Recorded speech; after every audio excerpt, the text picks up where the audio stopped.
bruxás de noche, te presento este músculo que vemos acá, que se marca cuando miramos hacia lateral, que se llama esternocleido-occipito mastoideo.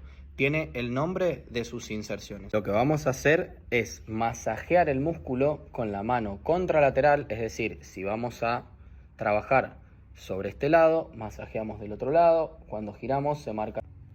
Vamos a hacer lo mismo del otro lado, giramos, se manifiesta el músculo y trabajamos desde su inserción, es decir, bien de acá abajo, desde el huesito de la clavícula. También vamos a masajear los músculos de la cavidad oral, es decir, debajo de la cavidad oral, ahí. No nos vamos a olvidar de los maceteros, el músculo principal de la masticación. Cuando hacemos este movimiento y apretamos los dientes, vean cómo sale el músculo, ¿sí?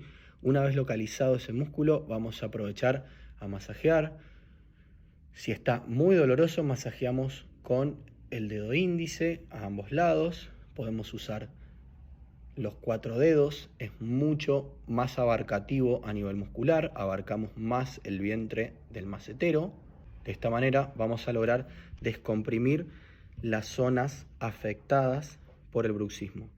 Practica estos ejercicios 15 minutos antes de acostarte a dormir en la noche durante una semana y después te leo en los comentarios.